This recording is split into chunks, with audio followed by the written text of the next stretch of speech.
What's going on, my friends? It is Cooper. Welcome to Cooperville Podcast. This one being brought to you by Country Fest in Cadott, Wisconsin, coming up July 27th through the 29th. By the way, this is your last chance to get tickets online before gate prices start Monday, June 24th, and they still have seats available in the all-new Lure Lock Top Tier Lounge, brand new, making its debut this year at Country Fest 2019.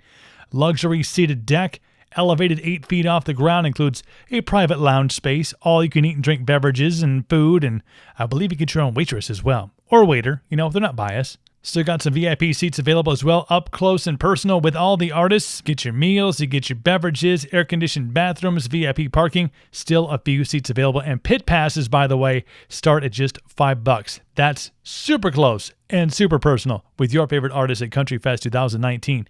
Lastly, don't forget to download the free Country Fest 2019 app available for your Android or Apple device. You can enter to win prizes, register your wristband, schedule out shows, compete in photo challenges, and much more. Grab that app. CountryFest.com is the website. Super stoked for this episode of the podcast. Met this man many occasions, seen him live many occasions, envious of his beard, but he is a genuine, true-to-life, good human being. Matt Dirito from Pop Evil on the episode, and it starts now. Welcome to Cooperville. Do you know what's fun to do in Cooperville? Pack up your shit and get the fuck out! Listen. www.welcometocooperville.com. Who the fuck says www anymore? I can't even say it. www. Stop that. The Welcome to Cooperville podcast. On demand anywhere quality podcasts are available. And some places where cheap podcasts are available. And the local gas station has some. Subscribe, get updates, feel better about your life. Welcome to Cooperville.com. Check one, check. Welcome to Cooperville. Make sure you use a coaster. The wife gets upset when we leave rings on the tables.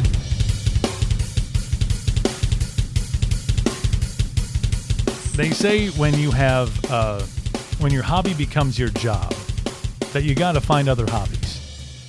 Matt Dirito turned his hobby into his passion and his life and his career, and then found 3,500 other hobbies to keep him entertained in his free time.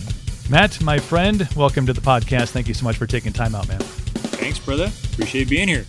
So you, I want to take you back to the beginning when music first interjected itself into your life, because I always find it fascinating to hear where did the original sound come from, or artists that you saw and you said, this is something I can see myself maybe creating a life out of. Who was that person for you, or that song, or that? Well, I don't know that there was one in particular that made me say I could do this for a living. Mm-hmm. But I know that Trent Reznor, Marilyn Manson, Twiggy, they were huge influences at me. That it was just it hit at the right age for me and everything, and it was a typical pissed off teenager. It just worked. And it wasn't later until I had figured I could do something like this for a living. It was one of those things where as it became clearer, the reality of it grew, and I just kind of ran with it. Was there somebody when you pick up a bass guitar in particular that when you start to, find that instrument and start to watch musicians and other musicians, was there somebody that you were I want to be like that motherfucker right there? That's my guy.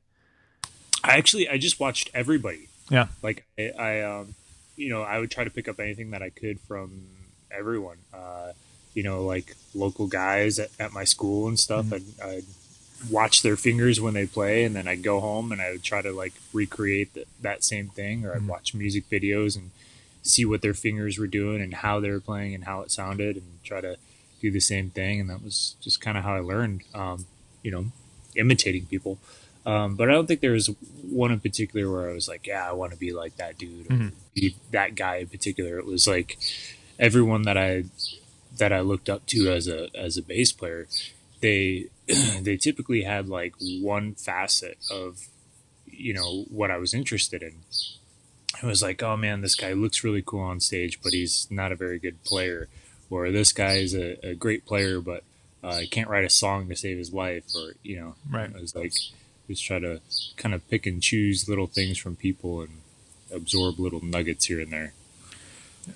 Getting in Pop Evil, a band who I've been a fan of since you guys busted onto the scene, and it's always been such a cool story, in my days in radio to follow, because, I mean, it seems like every time a new Pop Evil song comes out, like, it's a hit. It gravitates up the charts, if you are a chart reader and you follow that logic, but it grew in this, it seems like every album that came out, you guys came out swinging hard and heavy, and a lot of that, kind of independently done, without this, major backing and major push and labels. And, I know you got a great team behind you and always have with the G Caps, who, I continually take my hat off to those gents.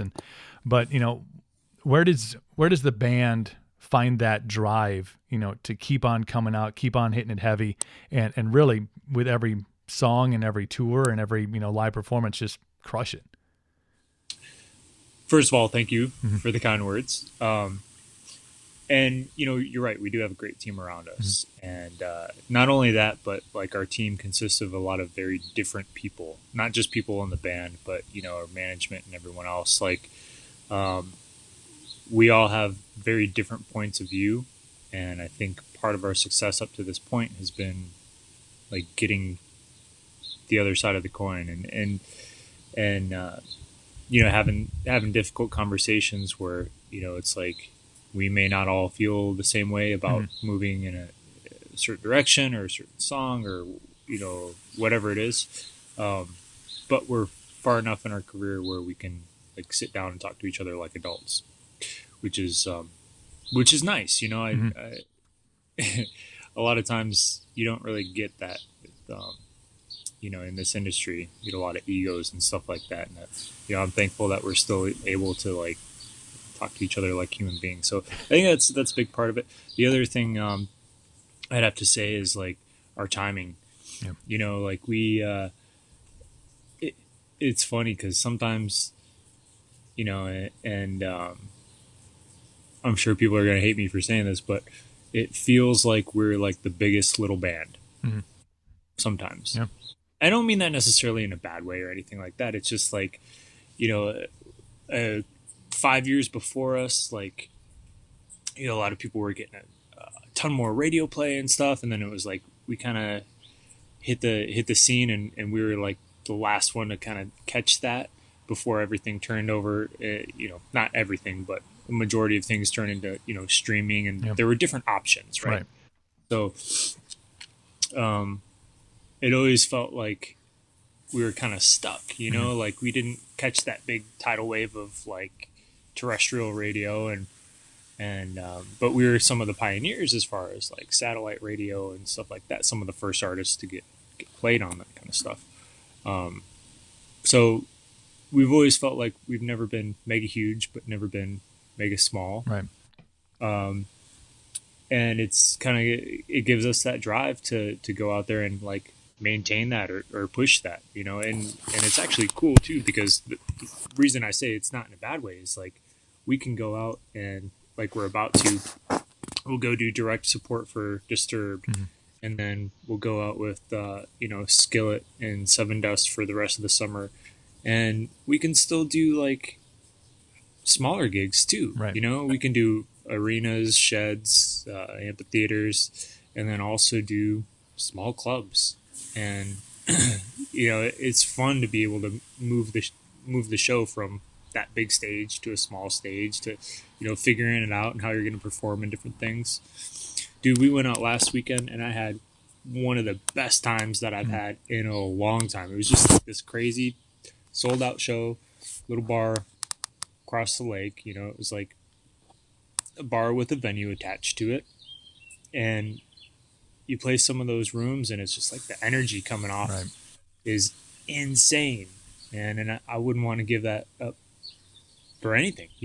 I feel bad for some of these bands that only do arenas, because they don't ever get that feeling back of just like a small intimate thing. And I think that's why you see some bigger artists do like pop-up shows and in small venues like that too, is to get that feeling back. But man, there's nothing like that. And I've seen you in all size of places, on main stages at festivals where you have 25,000 people, into smaller club venues where at one point, I think one of the last shows that we saw you at on that scale was over in Menominee, and there was an incident, and my wife, I was just talking to her about it because we were reminiscing on the times that we've interacted in the last 5 or 6 years, and it was the first show with Haley. And so my wife was going off about how Haley gives her lady wood, and I was like, "Can you go a little more in depth with this story?" Oh shit, I got to talk to Matt in a little bit. We'll bring her on. Yeah, okay, come on down, honey. Let's talk. Let's go in depth. Let's go one on one. But you had the risers on the stage, and you had jumped off of one, and your hair got caught in the fucking sprinkler head on top, and you continued to play, and I think it was I-Teen or somebody came out, and you're still playing, and not obviously not trying to headbang or anything, and he's just untangling your hair from the sprinkler head, and I was like, damn, that's but you still have that, and I think tangible is a word I've used a lot when I talk about artists and the fan base, because there are artists that people go and they see, they're the big bands, they're the headliners, but there always seems to be a wall between the fan and the band. You're kind of there watching the spectacle. When I think you see a Pop Evil show, really on any level, if you see you on the big stage, or you see you guys in a smaller club venue like that, like you're real to the fans. Like you're this human that will come out and talk to them. And I know you do these really small, intimate meet and greets where it's not this line of people like herding cattle through, like, okay, next, take your picture next. You guys really, try to spend some time with it. So I can feel how that would be energizing to you guys to be able to still go out and play these venues where, you can reach your hand out, in front of the barricade and give people high fives, and, there's sweat flying back and forth from fans to the band. That's gotta be that, that conduit that keeps rock and roll, fueled. Yeah. Well, man, rock and roll is chaos, right? Yeah. It's unpredictable, and that's what those shows are. You get curveballs, you get your hair stuck in the ceiling, you get, stuff, spilled on stage, people falling over, fights, whatever it is, figuring out how to make your show work in a small area. And that's just like, that's what it is, it's a fight. Like and I love that about it. I love that chaos. Is that what keeps you fit? I'm not sure if you're a workout guy or not, but is it the 2,500 calories a night that you burn on stage, or are you active and are you a gym rat? Are you doing anything like that?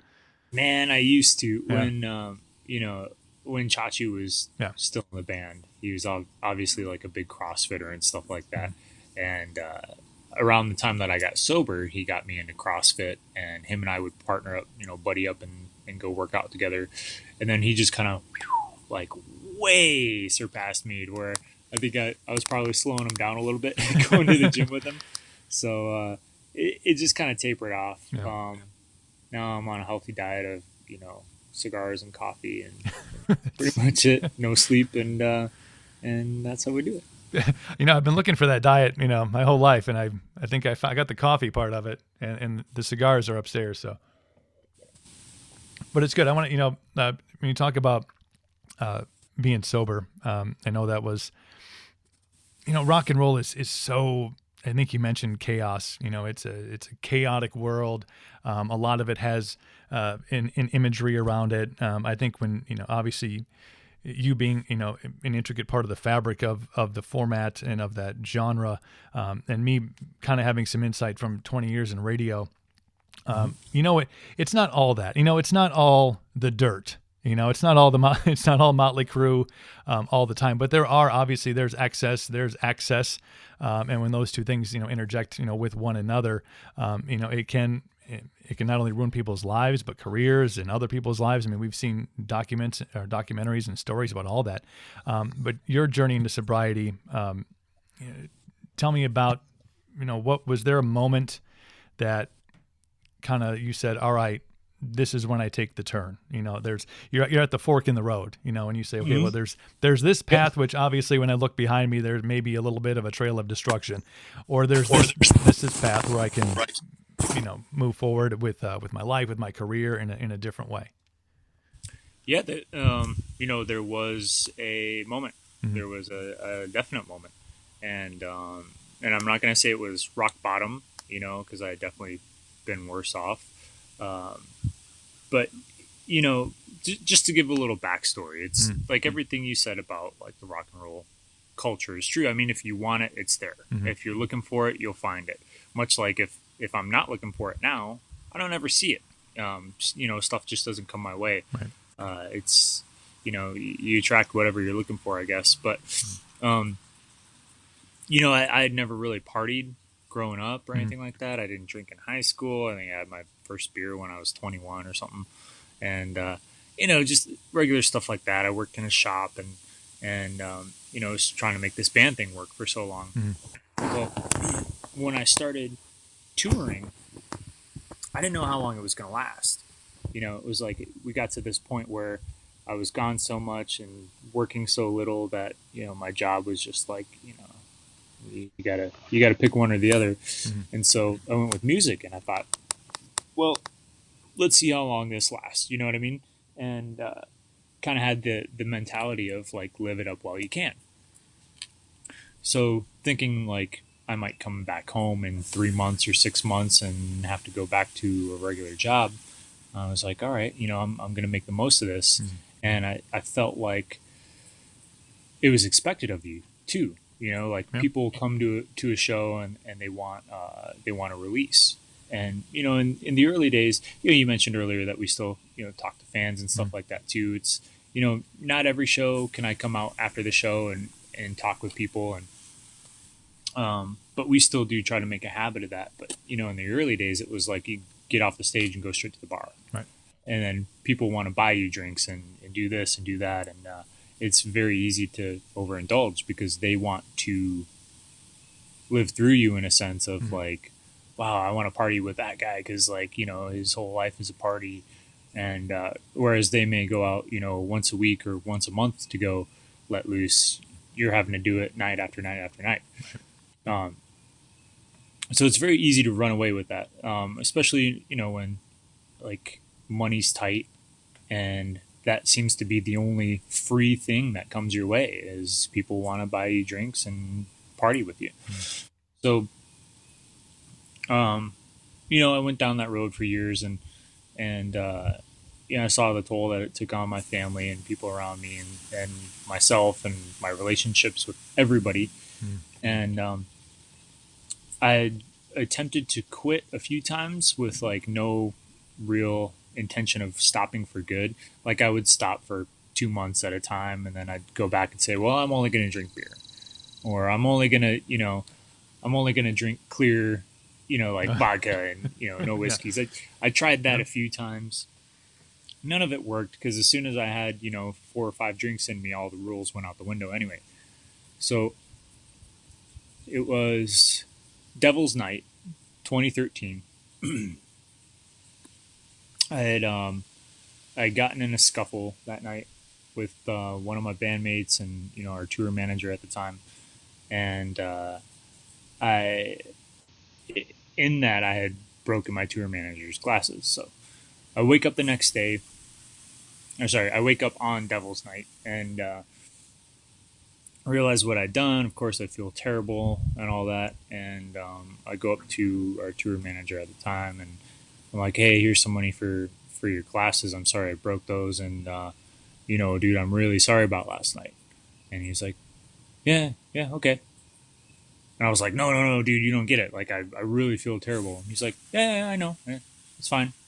And he just kind of brushed me off. And that was the moment for me. Because I realized that my word didn't mean anything anymore. Like, I had gotten messed up, done stupid things so many times, and then apologized for it and repeated the cycle that, my word just genuinely didn't mean anything. And that's what really cut me. I didn't want to be that person, because if you ask any of us, like in our sober frame of mind, like, would you ever purposely hurt the people that you care about? Of course the answer is no, but that's exactly what I was doing. I was allowing myself to get to a point where I was hurting the people around me, saying I was sorry, but then doing it again, putting myself in that position again.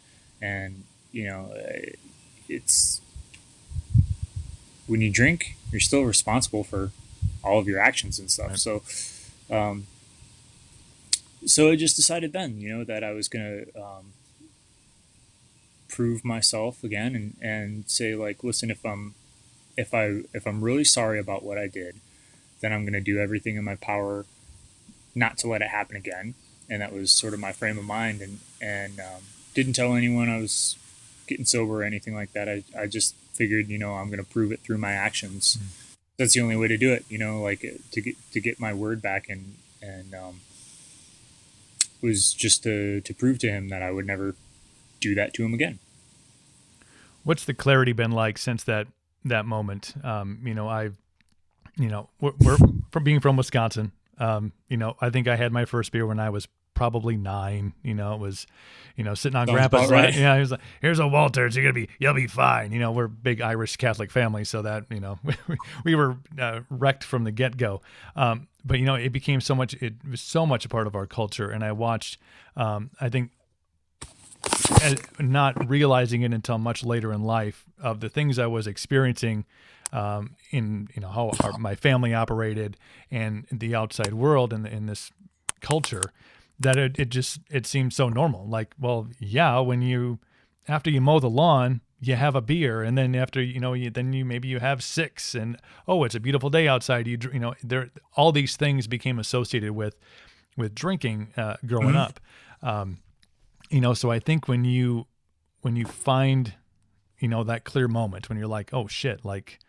It's the fork in the road. Which direction are we going? The clarity for you now, since that moment, I mean, it seems like you kind of got life by the biggins. Yeah, definitely. Like the list of things that I've been able to accomplish since, giving that part up, it's been tremendous. Mm-hmm. Because I've had time on my hands where I have to make choices. Where I can't just.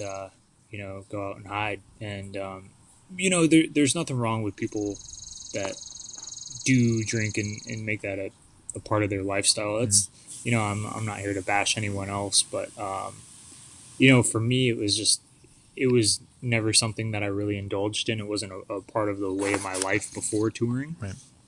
I never had those casual beers of like, I'm going to get home from work and crack a couple beers and, hang out and watch TV. Right. It was purely associated with like, it's go time, it's party. Right. Like I'm drinking to get drunk, and that's it. And that was the only way I could drink.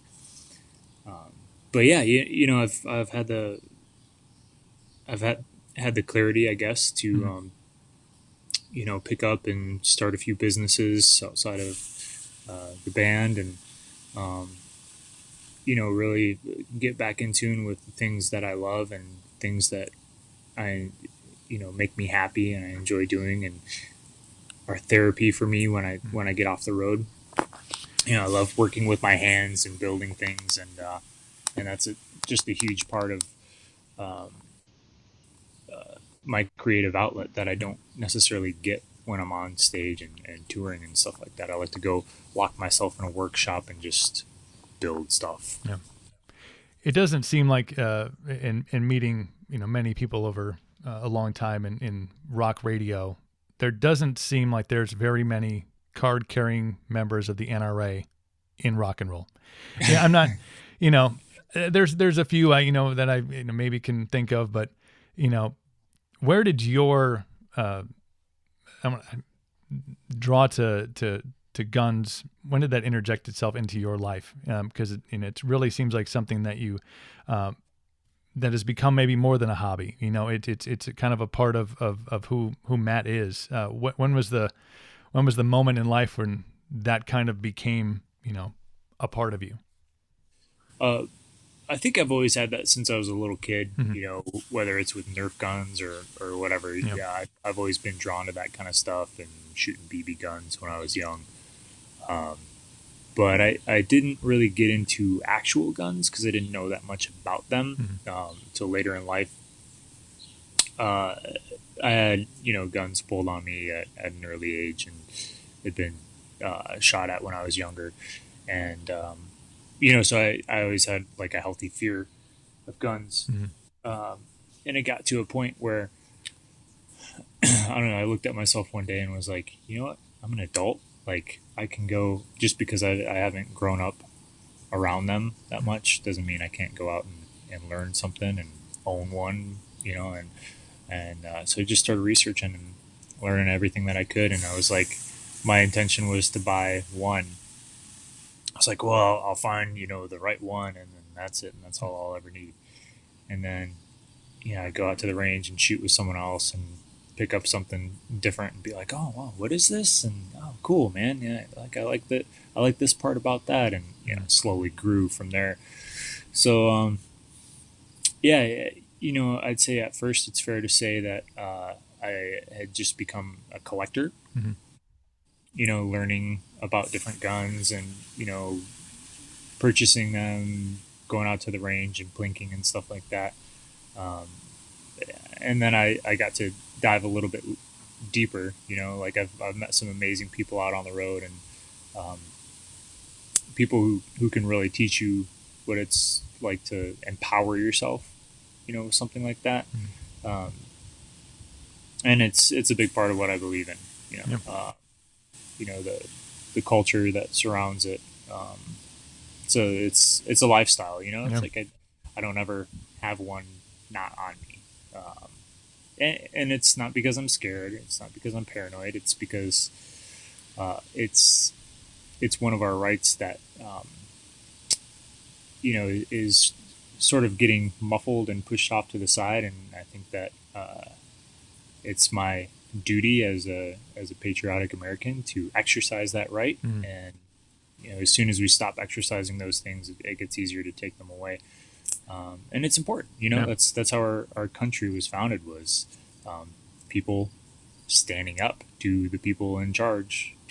And the only way they could do that was with guns, That's why it's built into our Constitution. If the government gets too big or too crazy or too tyrannical, if that day were to ever come, as a society, we're supposed to be able to take the power back. And that's 100% why that was put into place. And so I don't believe that disarming the society in any manner is ever the right choice. And it's not to say that like carrying one is for everyone or that everyone's got to own them. Everyone in this world has different, different things that inspire them, right? Like different things that motivate them, different causes that really, get under their skin and they want to pursue. So, a lot of people, do things to protect the environment. You've got people that want to protect things in different ways, like protect the environment, protect the animals, save this, save that, look out for each other. And this is just a different way of looking out for each other. Some people see protecting things in a different way, and some people are willing to kind of stand up and take that massive bite, for other people who don't want anything to do with it. When you get a chance to get out on the road, do you get much range time? I mean, now that you have, we talked about, going down the sober road. Obviously that does tend to give you a little more, energy during the day before a show. You're not sleeping until, got to get up for sound check, things like that. So you do have some, some time to get out and explore, especially for a band like Pop Evil, who does get a chance to be on the road a lot. Do you get a lot of chances to experience different ranges and different kind of environments where you can utilize your firearm skill and knowledge?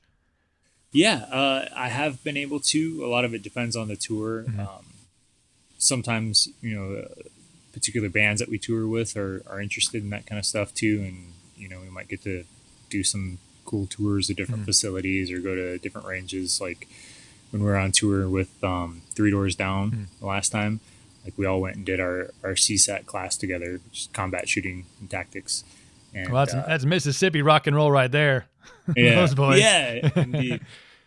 So that was really cool, man. We did that down in Louisiana with some good friends of ours, and yeah, it's fun when I get the chance to do it. You know, for a long time, I've been doing stuff to raise money for my charity, where you know I'll go out to shooting ranges on the road as like a one-on-one meet and greet. If people donate to my charity, then you know I go shoot with them one-on-one and you know, bring some fun stuff for them to shoot. And, a lot of people actually, it's been really great because you know, for one, I get to go out shooting and helps raise money for my charity, but also a lot of people that want to do this with me have never shot a gun before because you know, a lot of our fan base just isn't into it, which is totally cool. And I've had the opportunity to go through like basic gun safety with a number of first-time shooters where they go from being very timid, very scared, having never shot a gun before, never really wanting to, but just kind of wanting to do the meet and greet, to feeling very empowered on their way out the door. Like, wow, I can do that. And, you know, I look at what I did and I want to do this again. And, you know, I feel so much better now, like knowing a little bit about it and knowing like the basic safety of, you know, handling firearm. Yeah, my you know, when I grew up, my grandfather was like a hunter safety instructor. Obviously, Wisconsin, Michigan, this whole area, hunting is just part of life. You know, it's I remember growing up in school, and there would be like half of a class that would be gone because that was, you know, the week First before. day. Well, it's hunting season. You know, we can't be going to school when there's you know, there's venison to put into the freezer. But you know, the gun culture never was really a part of my life. You know, I lived in the city. You know, my mom moved around a lot, so we ended up going kind of smaller city to smaller city. So it never was really. And it's these smaller communities, I think there is a sense of safety. You know, you kind of feel like, you know, we have a smaller population and there's, you know, crime isn't something we're really concerned about. You know, up until, you know, recently, you know, the thought of gun ownership and you know, I'm 100% all for it. I mean, you want to have a gun? Absolutely. But it just wasn't something that was in my wheelhouse. When we had our son, you know, I think my mentality kind of changed because I'm just, you know, I'm a scrawny kid from Wisconsin. You know, I'm not sure how much of a, you know, I mean, I'll scrap and, you know, if he's put in danger, or my wife the same way, but, you know, that's only going to get you so far. My wife was up north several years ago with a couple of friends of hers, and they ended up taking her to a gun range for her first time ever. Like, she's never really experienced, especially using a handgun. She sent me a video of like her first shot ever, and it was like dead on balls accurate. And I said, we have two options here. We're going to become a gun owning family, and I'm going to learn to zigzag because damn, she was like, I mean, soda can, boom. And so she's been up several times. So it's something I think that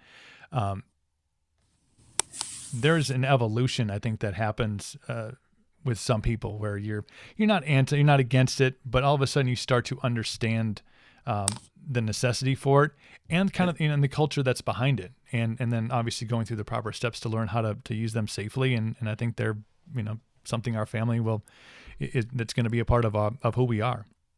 If it happens organically like that, that's great, man. And, you know, like for some people it will never happen. And that's fine too. You know, it's everyone's choice, and the last thing that I would want is someone owning or carrying a gun because they have to, and that, you know, that doesn't want to. But you know, it's funny you say that about your wife too, and it's totally accurate. With the majority of women that I take out shooting for the first time, their very first shot is like dead on bullseye. Like Haley, you know, she's from the UK, never held a gun before in her life. Within like the first week she was in America, I'd taken her out to the gun range, and she's a good sport about it. She doesn't really, you know, she's not really into it. Right. She went with me that one time, and her first shot was like dead on bullseye. And it's because women are good listeners. Like they, if you tell them how to do something properly, they're not going to grab it. And, there's no ego involved where, a guy picks up a gun for the first time and he's like, oh, I should know how to shoot this because I'm a guy. They'll take the time, go through the steps, listen to what you have to say. And the biggest thing is they don't know what to expect when they pull the trigger. As soon as you start getting an idea of what to expect, like what the recoil is, then you start to fight it. But usually that very first shot, you're not fighting it because you don't know what to expect. So it ends up being like a dead-on bullseye. And then sometimes can stray from there and then come back around to it, But it's really cool. And, that's another thing too, is like, and, the Second Amendment and women's rights go hand in hand, dude, like big time. It's done more to empower women, and they call it the great equalizer for a reason. Like, it's insulting when people send their wife or girlfriend out and say, here, you got to carry this pocket knife on you in case someone attacks you. Like, dude, if someone comes up and can like physically dominate you and you pull a knife on them, you have to be within arm's length to use that. And, it's just one of those things where it could be taken away from you so easily and used against you, which is true with the gun too, but it also gives you, distance. Yep. So if you can create that distance, if you can keep a gap, if you're trained properly how to use it, it's a tool in which it can help women to not have to be afraid to, like go places alone. Dude, I we've been to Europe quite a few times, and I'll never forget my first time in Hamburg, Germany. We went to the red light district, and just to see, a bunch of dudes were like, oh yeah, let's go check it out. I hear there's girls in the windows and stuff. Man, it is this blocked off alley, and from one side to the other, you walk down it, it's just girls hollering and like, hey, walking up to you, like grabbing on you, being pushy and talking right in your ear and like catcalling you. I've never been more uncomfortable in my life. Wow. Like walking that little stretch of road. And I remember doing that and thinking every guy should do this at some point in his life. Like just walk this little strip. I'm sure that there are guys that eat that up, but it was a feeling of like helplessness. And I felt like this is what every girl must feel like every single day of her life is, walking down a street by yourself and like just people from every angle yelling at you, looking you up and down like they want something from you. And, for guys, it's like guys doing that. They want sex typically. And, and for these girls, they were using sex to get money, and it doesn't really matter what it was. It was like the feeling that it left you with. And I mean, like if they wanted to, like, yeah, that alleyway full of girls could have robbed me, could have done anything, like seriously anything. And I thought to myself, like, this has got to be the closest feeling I'll ever have to knowing what it's like to be a girl walking by herself. And that's terrifying, man. And so I can get off topic pretty easily. I completely understand what you're saying, and I think my wife is. I think the last time you guys met, there was like a 45-minute conversation about hair product. I was like, oh, does he use Kevin Murphy? Okay, he must use Kevin Murphy. I'm like, this is above my pay grade or something. But she is she's incredibly attractive and busty and all the things that that the poster child would put up for sexy glamorous woman. We went out for our anniversary last weekend, and we were walking down by the lake, and there was a picnic up there, and I was walking with her, and I'm not really intimidating. I mean, I'm trying, and I'm getting there, but there was a guy that and we were just, looking at rocks and, we're into some weird hippie shit. And, a guy called out from this party that was going on, like, what the fuck are you doing walking on the beach with him when you should be like, in a swimsuit issue or, doing Playboy and something like that. And she laughed, she can laugh it off. I've seen her aim. So, but I think when I think about that situation, and not being the most intimidating, but I'd take one for her, but her being out in that situation without me or without somebody around her. Sure. I think that is what, and she realizes it too. And I think that's what kind of got her into, the first time she came home after, going out to the shooting range, like she was like big eyes and big smiles and like, oh my God, like you could just tell that moment, that couple hours that she spent out, at the shooting range, like kind of changed her a little bit. Like she felt stronger. She felt like, if some guy comes up and is going to fuck with me, like she had a different energy, a different aura about her. And she's gone back out several times. And, we're in the process of looking at some different firearms and stuff. So, next time she went out and, had a multiple target, that she was shooting at, and she's just pegging all the, center rings there. And again, I'm gonna learn to zigzag just in case I'm the one that pisses her off. But every time she goes and shoots a firearm, she comes back with more confidence. And she's first and foremost a very confident woman.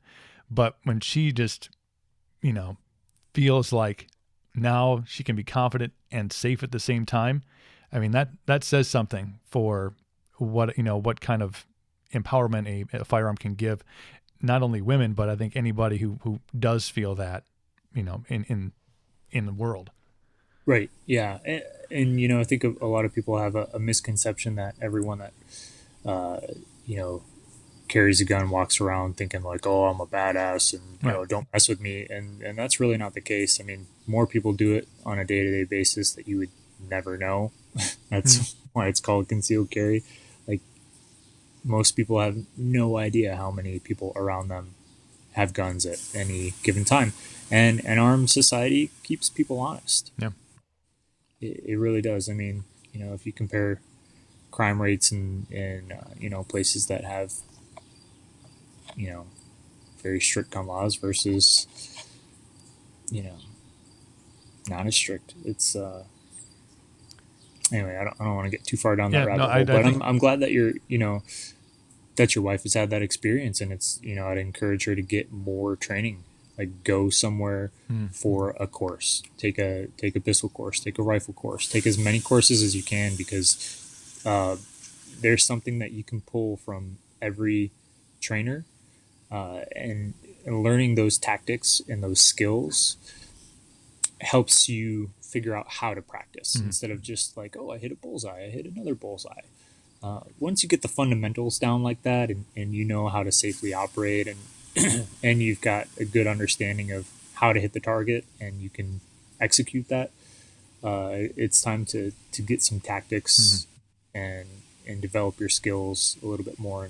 And like I said, it just shows you different ways to practice and how to implement those skills and actually use those. Yeah. You talked about being a guy who likes to tinker around with stuff, obviously, firearms and stuff. I'm guessing you're taking things apart and putting them back together and learning the ins and outs of it. I know you're the same way with motorcycles and things like that.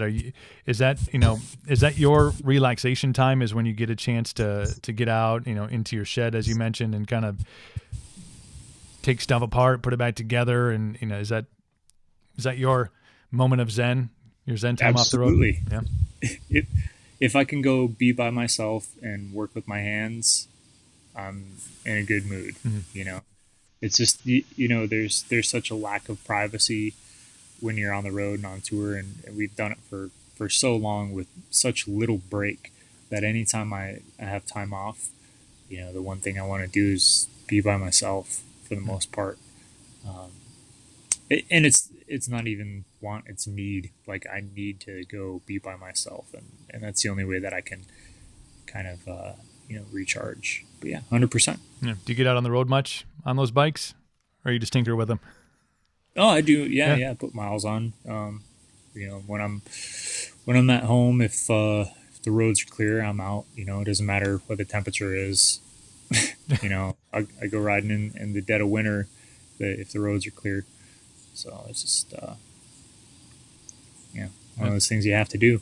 And I think the sound of the road on a bike, and not the road on the road, because that can be deafening. And as many dates as, especially that you guys have done, and over the last over a decade, that noise is tough to kind of shut out, I'm guessing, after a long time. Not only obviously the performance, but after the show is loud, the bus is loud, you get off and sound check is loud. And so, but there's, I think, probably a different sense of noise when you have a chance to be out on the open road and just, get some mental clarity at that point especially after a long run. Yeah. I find the best way to clear my mind is to focus on one thing. So if I've got one task in front of me or even just riding my motorcycle, it's like you get to this point where you're just focused on that one thing that you're doing and everything else falls away. And a cigar aficionado on top of it. I mean, like, I talked about in the open, it's when your hobby becomes your job, you just find other things to become your hobbies. How long have you been a cigar aficionado? Oh, I don't know about aficionado. I just like to smoke a bunch. Yeah, I've always smoked cigars, but it really picked up, once I quit drinking. Mm-hmm. Like, swapping one vice for another. And I go in and out of stuff too. It's like I go through really heavy cigar phases where I'm smoking, 5 or 6 a day to, then I'll get into, sweets. Like I got a big sweet tooth. It's always getting replaced by different things. But. It's not one thing, it's another. I know how Exactly. that goes. Now, do you have, I had a couple of friends, and I dabble a little bit, but I have friends they're very specific about their cigars. Like I've brought in some over. Wade Asher, who's the promoter at Rockfest over in Cadott, which you guys have been to a couple of times. Big cigar guy, built his own house and has a cigar room. It's almost like a castle tower. It's ventilated. He's built his own humidor and his fancy dancy area. That's amazing. Yeah, I know. I just want to go over there and just like hang out in that room and just absorb. But he'll go down and he only gets specific, kinds of cigars. And, he's like, one time he gave me one, he's like, no, I'll clip that for you. Hang on. He's very particular about it. Are you the same way? Or are you kind of like, man, thanks, I'll take this? A little bit of both. Like I really enjoy the process. That's part of it is, I've been smoking one the whole time we've been talking here, and it gives me an excuse to walk away from whatever I'm doing for a while and slow down. There's a little mouse. Sorry, I got distracted. It happens to me all the time. Oh. Hello, friend. He also wants to be on the show. What can I say? Yeah. Hey, what's up, dude? What's your name? I don't know where you went. Mickey. So, but, for me, it's like pizza. Like, there are definitely brands that I prefer and stuff that, like, if I'm going to go out and pick one for myself, like, stuff I prefer to smoke. But because I smoke so many, like, if some come my way that aren't necessarily my favorite, I'll still smoke them. Because I'm guessing at meet and greets or when you do have a chance to meet fans, they know you enjoy a cigar. They're probably going, hey, look, we got you some of these.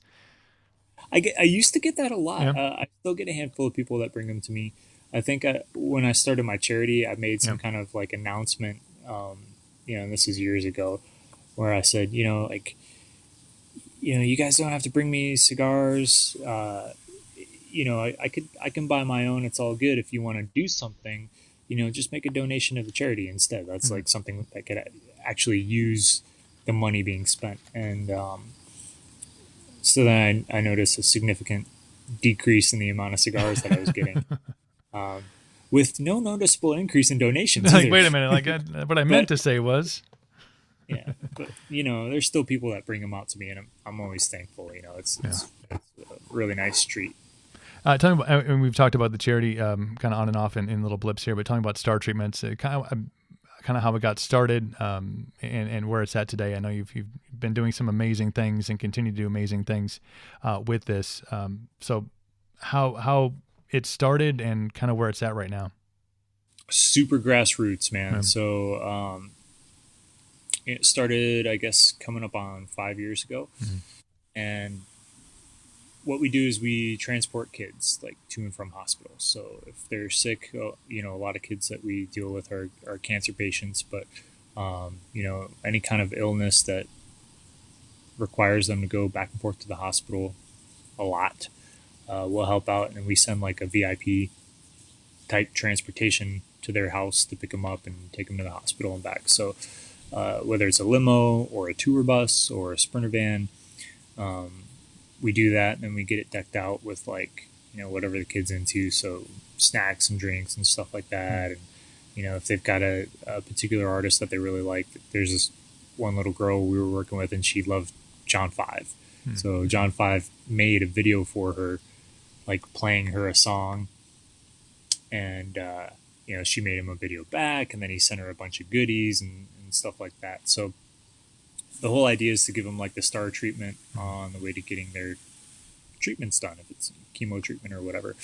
But with that, there are also a lot of families that have to fly into different places for treatments. So like we'll pick them up from their house, drive them to the airport, whatever city they're flying into, meet them at that airport, pick them up, get them back and forth. And, it not only saves the family money and, if they don't have reliable transportation and having to rent a car or, gas money and things like that, but you also have a professional driver and it's comfortable. And when your kid is afraid going to the hospital, you can be in the back with them, and, there are a lot of fun distractions and things to put them in better spirits. So when they show up to the hospital, they're in a good mood, and ready for their body to receive that treatment, versus being completely petrified. Yeah. It's an incredible organization, and the work that you continue to do is just, it's inspiring. And I'm guessing the support that you get, in the network of artists that and even outside of that, God, it got that feel good. Like you're at a point where you can, with all the things you have going on, and there's a ton, this is the one thing you can kind of go, damn, that's important. This is like, it's life changing for somebody, because imagine that feeling of a child and the parents. It's the cohesive family unit that has to go in and do these things, and sometimes the kids are stronger than the parents. I've witnessed that firsthand, where a kid can be the bravest knight on the field, and it's the parents are the ones that struggle. So I think seeing that they're when their kids are in a happy place or a starstruck place, or just that smile on their face, can also put the parents at ease. That's got to be just, feeling for you. Absolutely. There's so many aspects to those situations, right? The statistics are like, 80-something% of families that have a sick child like that end up filing for bankruptcy at some point. And we can't take care of everything. We can't take care of everyone's medical bills, and we can't, do this and that. And, but we're doing our part, and it's something that I've found has been overlooked.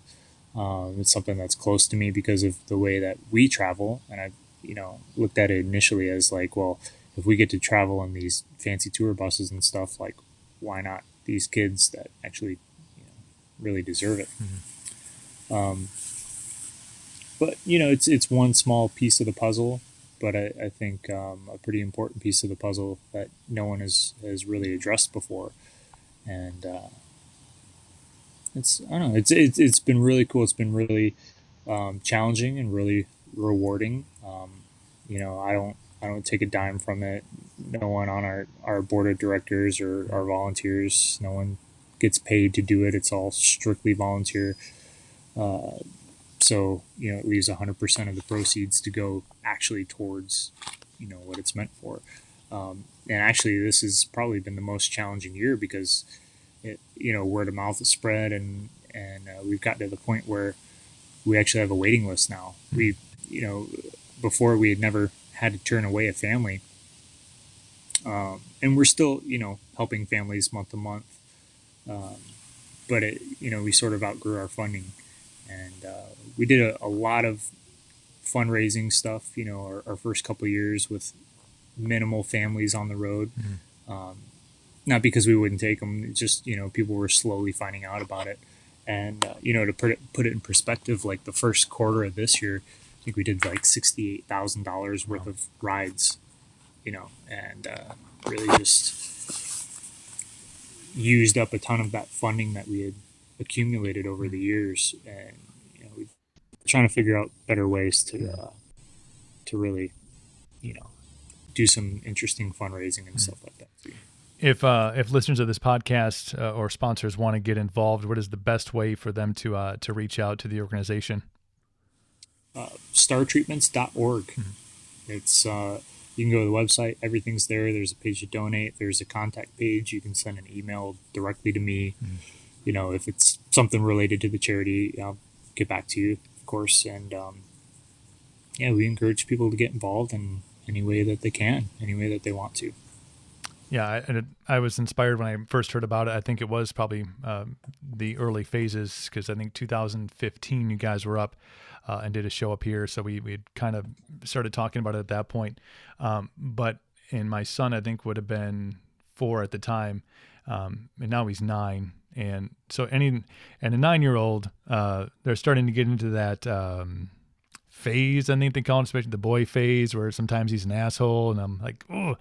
But I think knowing families and being involved with different organizations in my career that have families going through this kind of, through medical treatments and cancer and things of the nature, all of that really puts things into perspective. When the little things that can irk me or irk my wife that our kid does, and obviously trying to understand this is all part of the growing up process. And I'm sure I was no saint when I was growing up. But when you think about what those families have to go through on a day-to-day basis, where it's tough to have a full-time job, it's tough to for in-home care and things that you're taking care of with transportation and moments where you can put smiles on people's faces. It's that type of stuff that my wife and I will take a step back and go, he's healthy. He may be a little bit of a jerk, but we look at those situations and are grateful for what we have. And I think that gives us, the motivation to help when we can, to help either monetarily or, volunteer time, because it is so important. And you mentioned overlooked. I think of all the things that are out there, everything you can donate to, watch TV for an hour and you'll find 5 or 6 different people that are throwing, ways for you to be involved. Of course. At our very nature of being humans and taking care of, the elderly at the far end, but, kids growing up, that these medical bills and it's astronomical, what they have to deal with. And we won't get into insurance companies and that whole, disaster, but to know that there's people out there like you and other organizations that are really trying to at least try to, these are kids, Yep. Give them a moment to go, that was really fucking cool. And that's one of those things that they will hold on to. And even when they're going through those treatments, they can use that memory or use that moment as, wow, that may be the one thing that gets them through that day's treatment. It's inspiring what you're doing, man, for real. Well, thank you, man. And not all the stories have ended well, and that's been the flip side of it too, is I've had those moments, especially early on. I think the first, 4 families that we helped, they ended up, losing their battle. And, I kind of did some self-reflection on that too, and said, had the conversation, like, is this worth it? Am I doing anything? Like, am I actually helping? Does this make sense? And, quickly, came out of that and was like, yeah, at least I can, even if it doesn't, go, even if it doesn't turn out the best for that family in the end, at least we can give them some memories and do something good and helpful while they're still here. And I think really that's the most important part. We're not an organization that can save everyone. We're not the life savers in this whole process. It's it's about making a better quality of life and helping to relieve some burden financially and logistically for these families, and taking a little bit of that weight off their shoulders. But yeah, and you're right. There are a lot of different things that are out there that people can align themselves with, and to find something that resonates with you and something that you want to contribute to is a big step. That's kind of why I started this. Was I didn't really see anything out there that I liked where I could say, like, I donate this much per year and this is exactly where my money's going. At least with this, I put out a newsletter every month, and we share stories of families that we've helped, and you can kind of see the direct impact that it has on people. And I think that our contributors really like that. And most of the people that sign up to donate to Star Treatments, they just do like a monthly donation of $10 or $20.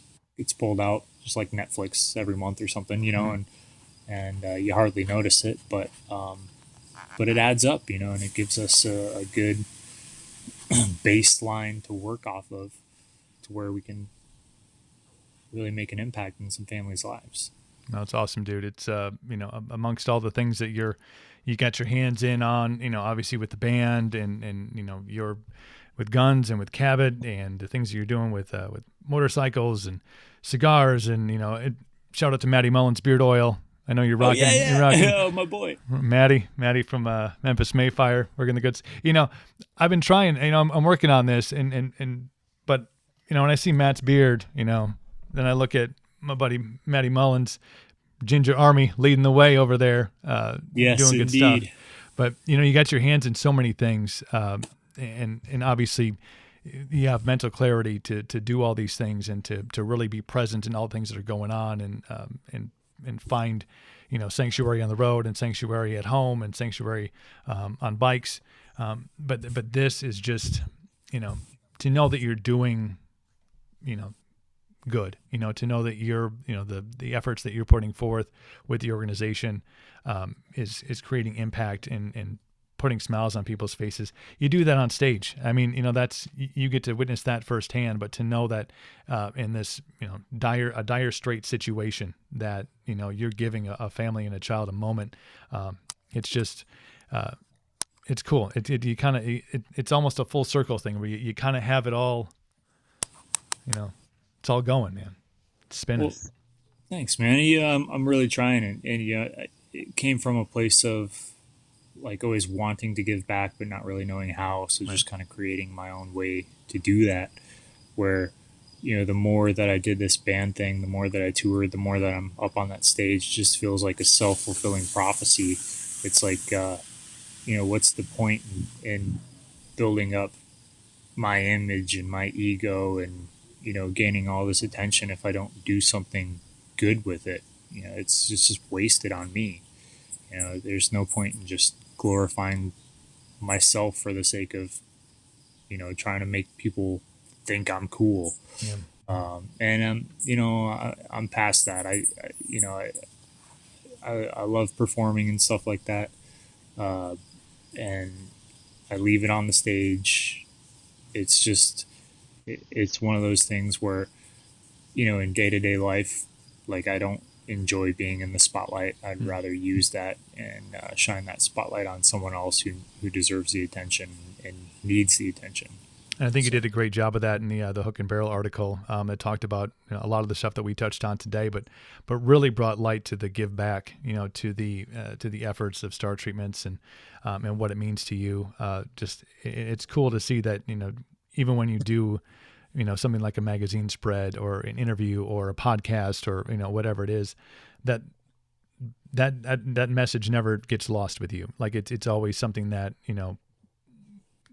you want it to be a part of who you are, a part of the fabric of Matt Dirito. And that's, you don't see that much. And I think, having done a handful of these, one-on-one podcasts, having a long form conversation with some artists, and doing, how radio interviews are, we got 10 minutes, and then we got to roll.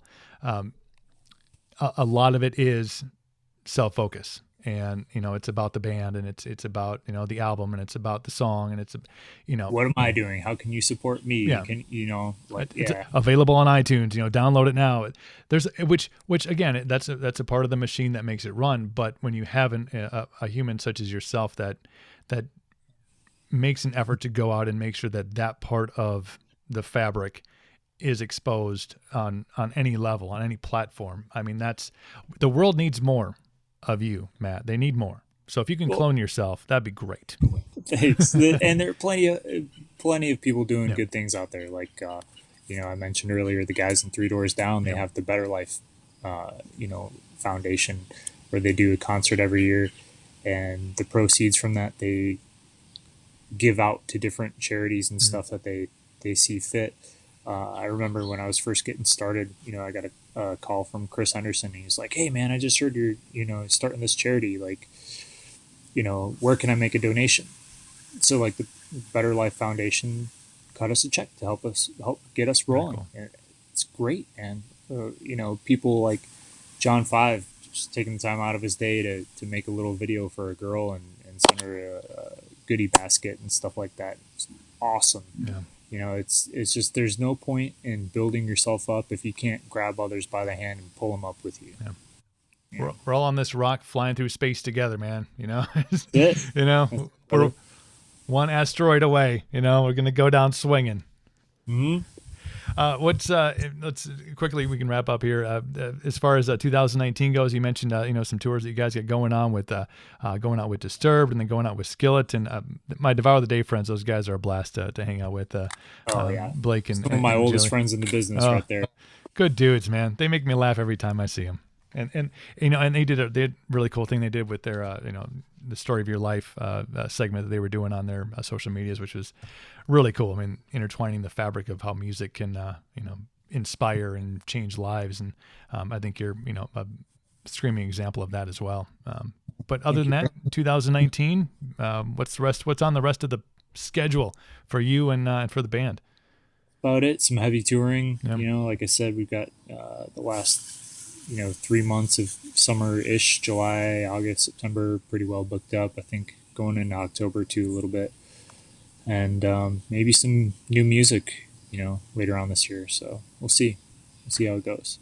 I'll wrap with this, because I always love hearing about the process and how it's changed. You have obviously been in the industry and in music for quite some time, but it seems like the process has gotten a little bit easier when it comes to new music, because you do have technologies and capabilities, when you're out on the road, as far, when writing and, putting things down, recording a bass line really quick. And it seems like has it become a little bit easier to get new music out to people than maybe it was when you guys first got started? I mean, it still takes us going to a studio, like taking time and sitting down and doing it right. But yeah, as far as gathering ideas, I mean, it's as easy as like, hey, record this real quick on your iPhone. And then, you tuck that little video away in a file. And when it comes time to go to the studio and do an album, you've got this whole library of little clips like, oh, remember, sound check in Tampa, Florida, and pulled out this little riff. Yeah, let's revisit that. Let's expand that. So, technology definitely helps a lot. Technology is also kind of the reason why it's the music industry is so oversaturated with music right now, which is, it's a blessing and a curse sometimes. It's like there's so much as a listener and as a fan of music, which I am at the end of the day, to go out and find stuff, find new stuff, but it's also that much harder to stand out. Luckily we've created a good foundation to be able to launch new stuff out on. But it's funny because every record cycle, it's different. Yep. Our entire approach to songwriting and how we do it and the time that we spend and what studios, used to be like, man, you really have to dump a ton of money into the right producer and the right studio and all this. And now it's more focused on like, well, let's see what the band can do on their own. Yeah. And, maybe we don't need to pay all this money for this name producer and all that kind of stuff. I don't think in my illustrious musical enjoyment life ever bought a record based on who the producer was. I don't think I ever have. Like there are people that do that. There are some people that, they'll say, oh, the new so-and-so album, who produced it? And that's a big part of why they're drawn to something or not. I'm not that way either. No. So I'm right there with you. But yeah, it's interesting. A lot of things are changing, and we're always adapting and trying to figure out what's best for us. So awesome. Matt Dirito's got life by the balls. He does, and a cigar in his hand. Really appreciate the time, brother. It means a lot to me. I appreciate it, man. It's always good to get the chance to catch up and stuff. And we'll have to do a range day when I see you next. Yeah, whenever you're in this neck of the woods, or my schedule's pretty clear these days. Again, I got to learn to zigzag, and I'll be fine. Really appreciate it, man. Starttreatments.org is the website. We'll get that up on welcometocooperville.com and all of our socials. Help spread the word on that. You're doing amazing things. Full circle, man. Really appreciate the time and the stories. It's great to catch up. Thanks for having me on, man. Be well. Talk to you soon. Thanks.